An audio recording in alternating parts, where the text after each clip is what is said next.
cringe is over. Cringe is boomer. Lolcows are boomer. Like cringe is actually it's probably more Gen X, both of them. Yeah, boomer's just shorthand, I think, for old. You cannot be based without being cringe. Yeah. And by that, what I mean, where base is defined as without fear of societal expectations, do what you think is right, say what you think is true, and interpret reality in a way that is logically consistent within whatever value set you have determined for yourself. I actually think that we saw this reflected in the Trump-Hillary election. Trump was cringe in many ways. It is almost impossible to say Trump isn't cringe, but he passed through the valley of cringe to base, where he combined cringe and self-satisfaction, but self-comfort. The comfort was the ways that his value system was different from society's value system. Would you like to know more? Word. Hello, Simone. It is wonderful to be talking to you today. Hi, Malcolm. Today, I am going to be talking about something that one of our fans said in the Discord when I was chatting with them, and it really led me to reflect. I was talking about lolcows and like the joke that, oh yeah, we want to be lolcows. Surprising that we've never had like a Kiwi farm made about us or something like that, given the number of times we've gone viral. We have 2 Know Your Meme entries about us. But we've never really done anything actually egregious. It's more like we are egregious from an extremist leftist perspective, which just doesn't really make us traditional lolcows any more than, I don't know, some other individuals. Like Ben Shapiro could be seen as more lolcow-y than us, to be honest. But it got them talking about lolcows, and they're like, lolcows are so boomer. And then I started thinking about it because I interact with a few different types of communities online. I see the way different people interact online. And I realized I do not see lolcow discussion amongst Gen Alpha or really amongst younger Gen Z people. And then it got me thinking, wait, why is this? So first, let's talk about what lolcows are. Do you know what lolcows are, Simone? My understanding is a lolcow is an online figure, someone who's public enough online to be fairly well documented, who has done enough cringeworthy or egregious things that the community on Kiwi farms has decided to begin creating detailed posts, categorizing and cataloging their various embarrassing behaviors and exploits so that everyone can sit and laugh at them. Yes? Yes, it is. So there's a couple of categories. There's lolcows and there's horror cows. Horror cows are like, they're just truly a horrifying human being. Oh, And then right. lolcows are that they are funny. Chris Chan is probably the #1 lolcow, although I think he kind of borders on a horror cow now with you heard what happened to him, right? No. Oh, so he was in jail for a bit. I think he might be out now. Oh, dear. But he was in jail for sleeping with his mother. Oh, no. Oh. His dubious consent. It looks like he's very elderly. Oh. Yeah. Oh, God. So that's where somebody becomes a horror cow. I think I'm going to vomit. But anyway, Oh. Oh, God. But it also brought me to another topic, which I think, so there's like, why do people engage with these sorts of people? Like, why do they watch them? And it is because they like the emotional subset that these individuals trigger in them.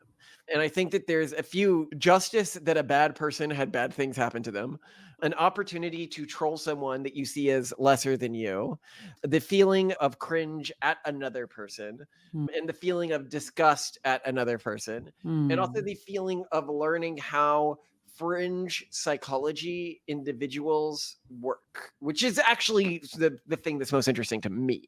Okay. So I'll explain what I mean, why that's interesting to me. I find it very interesting to study how the human mind works when it is breaking, because through that, like through studying how something like a car breaks, you can understand how the car might be put together. And as a former neuroscientist who specialized in like abnormal psychology and stuff like that, when the evolution of the human cognition, this is really interesting to me because it does help me understand when I see novel conditions especially where I see convergent behavior patterns across different lolcows, I can be like, oh, this is an unusual behavior pattern, but it comes to convergently. So something in our society must be pushing it, or it must be some sort of pre-evolved pathway or a way that some system can break, which can then give me more insight into myself. But the other subsets, I think, are what draw most people, the cringe and stuff like that. Which I never got. Also, you don't, even if you see cringe comedy, for example, in a TV show, both you and I can't take it. So I think it's something Yeah, I we have a lot find of it very difficulty painful to understanding. watch. Yeah. And then this brought me to another thing, which is the statement that I was thinking, and I was like, this is true. Cringe is over. Cringe is Mm. boomer. Lolcows are boomer. Like cringe is actually it's probably more Gen X, both of them. Cringe is Gen X and cows are Gen X, which are the new boomers, right? Yeah, boomer's just shorthand, I think, for old. Old Yeah, people. but remember when like our cringe used to be a thing and like things being cringy used to be a thing and you just wouldn't hear a young person call something cringe anymore? Like we interact with young people and they don't use the term that much when they're talking about things. And so I think what we're seeing here is a cultural shift Hmm. where when the internet first began to proliferate and the first generation of genuinely online natives, which was really our generation, we realized, oh my God, you can find people doing crazy, insane things on the internet.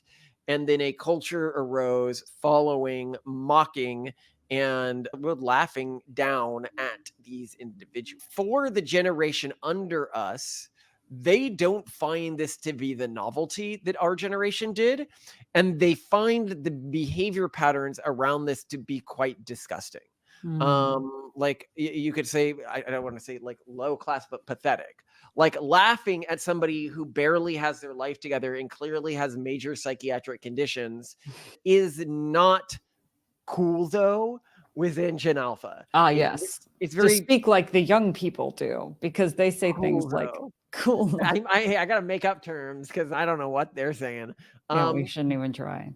but that makes sense to me when I think about the things that Gen Alpha values. This reactionary and status hierarchies built around mocking those who are weaker than you is just like, why would you do that? I think from the perspective of this generation. Yeah. Um, I think part of it's also because poor mental health has proliferated so much that there's this, I'm not okay either. Why would I, who identifies as someone who's struggling mentally, take pleasure in seeing the mental languishing of someone else? I think Yeah, that has when you something to also do with gotta it. think about the politicization of the online space Mm. into leftist and rightist spaces, Mhm. which was not as much the case when we were younger. And as the online space has become politicized, most spaces and most status hierarchies within most places identify as either left or right leaning status hierarchies, Mhm. which means you're now playing by the moral codes of each of these status hierarchies. And while they are different moral codes, neither of them would elevate targeting an individual who is mentally unhealthy and doing cringy things. On the left, this would be seen as bullying a disabled person, right? You know, why would you do this? Like you're a horrible person and you are like the definition of evil. On which is often there's lots of performative masculine communities, there's lots of communities around self-improvement, there's lots of but if you're in like a self-improvement community, you think that they're going to elevate you for saying that somebody is cringy for anything other than their like political beliefs or failures at self-improvement? No, they're going to look at you like, why would you do that? Like, well, why are you just randomly targeting someone? You should be focused on yourself, Mhm. which is why I think that you've got the elevation of the Hayes community is still one of the lolcow communities that it's seen as really acceptable to hate on, Mm. because it's acceptable to hate on it within this self-improvement niche, as they are seen as the antithesis of self-improvement. And for people who aren't familiar with the Hayes community, it's a healthy at every size community, which promotes the idea that no matter what weight you are, you can be perfectly healthy, and that you should do things like intuitive eating, which just means eat whatever you want whenever you feel like it, and that you will be more healthy if you are doing that because your body knows what it needs. And obviously, these things are true and they represent a complete sort of mirroring of what everything you get in within these fitness circles. So they make fun of these communities. But then you also have the masculine, the performative masculinity right leaning communities. Like they're not going to like laughing at the lolcow. So you're not going to get it there. You're not going to get it in the intellectualist communities because why does that help anyone in that community? They're like, why are you doing this? This is a sociopathic waste of your time. And so I also think, ironically, as the internet sphere has become politicized, there just are not spaces where this is elevated as much, except when the lolcows are explicitly political or explicitly high profile. I So have a slightly different theory. Can I share it before you go forward? okay, great. My slightly different take on this is that lolcows or cringe watching has shifted into hate watching, but hate watching and love watching are closely related and often simultaneous. So I don't really hear about people doing much cringe watching anymore. But what I do hear from people again and again as they're commenting on others online is, oh, I follow this person or this group or these types of people online religiously. Like they're always Mhm. following them on Instagram or YouTube or whatever it may be. And I hate them, but I love watching them. And I also now have this parasocial relationship with them whereby I care about them. And I think what's going on here is that, yes, we're in this highly politicized world. And yes, we do like to look down on other people or feel superior about ourselves, or at least feel like we're reinforcing our own identities and political identities, especially. However, there's also this extreme craving online and in the world in general for authenticity. And so these people that you can watch to hate, they are typically very authentic. They're very vehement in their beliefs. And often you watch them because they're vehement in their beliefs, which are in political opposition to your own, right? So they're like the based Mormons and you're the progressive Yeah, but and you watch. lolcows historically were not about political beliefs. Yeah, they were more just embarrassing people online. And now people are watching, they're hate watching people who are politically very different from them. But this would And, go into my political theory. So this would uh-huh. argue that it's something different is going on here, Hmm. which is, and with this topic, we don't have an answer. Like I'm very open to Yeah, this is ideas in the conjecture. comments here. Most of what we do is conjecture. We just sometimes feel very confident about it. Yeah, I feel uniquely unconfident about this conjecture, but it was something I wanted to think about and pontificate on with you because this Mm. podcast helps me think through things, which was I think it is political lolcows are seen as okay because they are you can hate on them within the other political sphere, and we Mhm. believe that they are not like mentally ill people. Often they are just people doing active harm to the world out of arrogance, in not being and a lack of open-mindedness. And both Mhm. parties now just think the other party isn't open-minded. The left is, Mm. oh, the right isn't open-minded about these topics. And the right's like, no, you're not open-minded about ideological diversity and diversity of cultural spectrums. And so both groups believes the other groups is small-minded and could, if they tried to look outside their bubbles, see the world as it truly is. So not being open-minded. That, and then the other thing is I think that punching up is seen as very okay.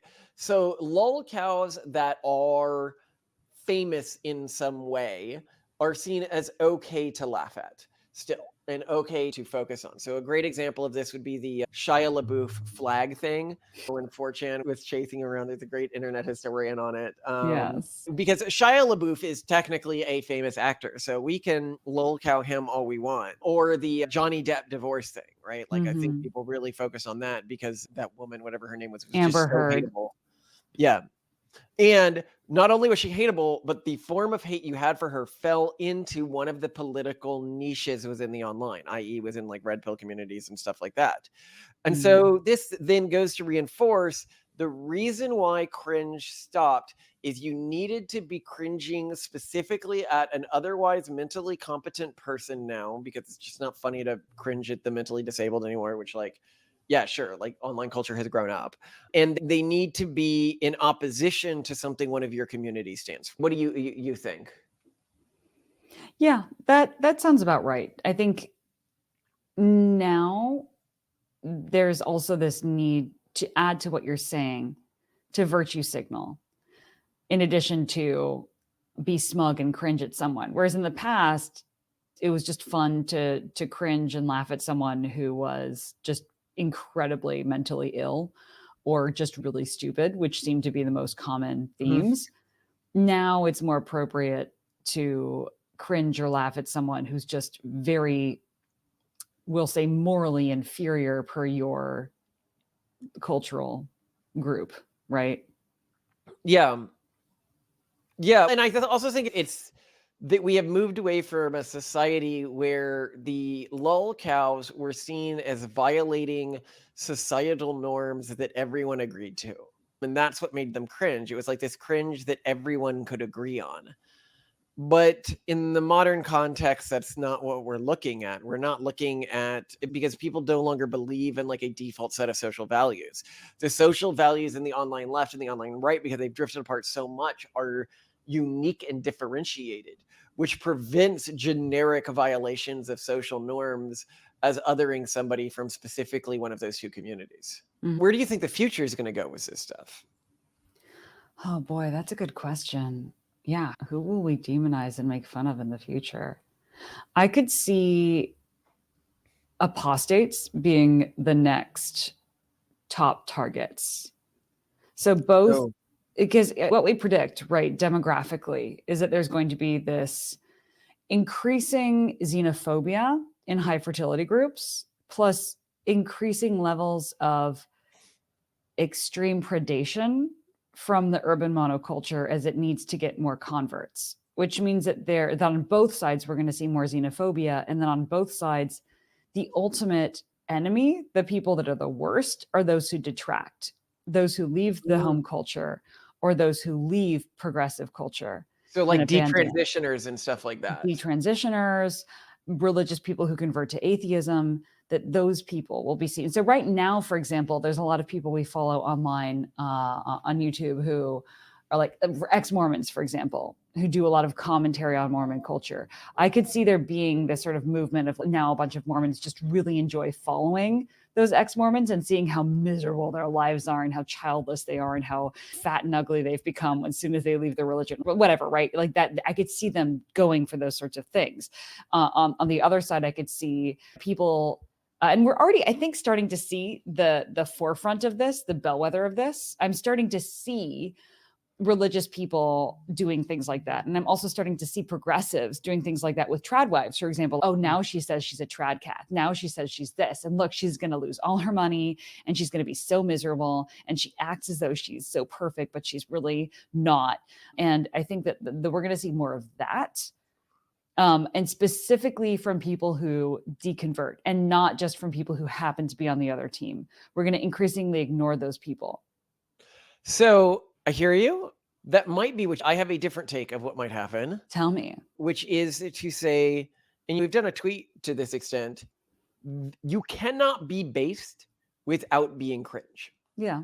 And by that, what I mean, people can be like, what do you mean by that? You cannot be base. Like you cannot, where base is defined as without fear of societal expectations, do what you think is right, say what you think is true, and interpret reality in a way that is logically consistent within whatever value set you have determined for yourself. So just uninfluenced by society or a desire to status signal or what's going on around you. Just take a straight and narrow path there.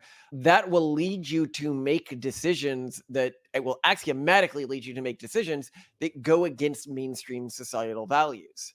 Mm-hmm. And where cringe is an individual, quote unquote, not recognizing mainstream societal values or going against mainstream societal values, you are intrinsically, you must pass through the valley of cringe to get to based. Mm. And as such, and I'm gonna get, and people might be like, "Come on, you're not really you can't be saying that lolcows are the new base." And I'd say, actually, I think so. I think that we live in a society right now that is so starved for vitalism in people that it might admire or model itself on, that it is looking for these post-cringe individuals who demonstrate having something together in their lives. It's this pall of nihilism that flows over the generations, who are comfortable with who they are, and who they are is not about fitting some social trope around them. And somebody can be like, who are you talking about here? Who would fit this? I'd say the Tiger King is a great example of this. In any previous generation, the Tiger King would have been a lolcow. He is almost the perfect representation of a lolcow. Look at this cringy. He's a bad person. He's cringy as hell in everything he does. And yet you watch him and he is the hero. Yeah, very obviously. You can look, and he seems like a genuinely pretty bad person, and yet you find yourself, and I think society found itself, loving him and then hating the alternative, Carole Baskin, which was somebody who tried to play by all of society's rules, somebody who tried to fit this default social like idea of I am a good person, please like me. Subset of the Tiger King watchers, though, that was pro Carole Baskin. I was under that impression that there was There sort is of a subset. They team. were like the far progressive ones because what does Yeah, she represent? What do progressives represent? But just going along with the dominant cultural group, right? right. And I think that what they miss is that the average person, the average American who isn't one of these progressive intellectual circles, doesn't like people like that. I actually think that we saw this reflected in the Trump-Hillary election. Trump was cringe in many ways. It is almost impossible to say Trump isn't cringe, but he passed through the valley of cringe to base, where he combined cringe and a self-satisfaction with who he has a self-satisfaction, but self-comfort. The comfort was the ways that his value system was different from society's value system. Yeah, and then on the progressive side, You had Clinton, who was just Carole Baskin. yeah, Clinton did not pass through the valley. She was still in the uncanny valley of cringe. That's what I'm saying. What's his name? Carole Mittens Baskin. guy, the guy who sat in the cold and is old. Oh, Bernie Sanders. Bernie Sanders. Bernie is based. Sanders passes through the Yeah, valley he of passes through. cringe Yes, to based with a complete ownership of the ways that he is different from 100%. Yeah. mainstream culture. And here's where I think you have the new lolcow, the new true lolcow, the person who everybody agrees that they hate, is somebody who both comes from privilege and structures their entire life around fitting the mainstream societal exception of idea of this is a good person, and is clearly unhappy at the other end of that. And so I think the ideal, who do you think I'm going to say is the ideal new lolcow? It's a couple. Okay, so performative virtue signaler, a couple? Comes from a position of power. Everything they do is about just showing the world. You know who they are. No. Harry and Meghan. Oh gosh, of course. Yeah. I think is the new perfect lolcow. They are like the Carole Baskin or the Hillary Clinton on crack, where every little thing about their lives is structured to try to earn mainstream societal normie acceptance. Normie points. They don't realize that the normies don't exist anymore. They are yelling into a cloud that doesn't to avoid, and everybody thinks everything they do is truly detestable because it is so focused and so manicured to not be cringe.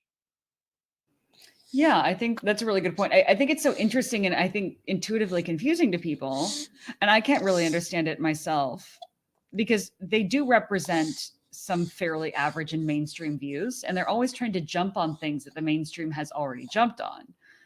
So that's where it's weird. Why would we find that so cringe? And yet we do. I wonder what's going on there, why it would be so rejected, because intuitively it seems like it shouldn't be, that if they just glom on whatever the current thing is, that they should be celebrated for that, and yet they are not. Why do you think that only people who are more... Because I think that the dominant cultural group in our society has been so aggressive and so abusive to its neighboring groups that the only people who really follow it anymore are the ultra elite, i.e., people who own media companies, people who control our school systems, professors, stuff like that.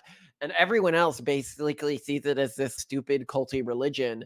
And so if you're like Harry and Meghan, all of your friends are in this cult, so you don't understand that the general public basically sees it as a joke now. Even at the age of Trump, when he was first running, we had already, I think, begun to enter that, where everyone was just like, yeah, at least he's not doing what everyone else is doing. And I think with Bernie, you catch on to the same thing here.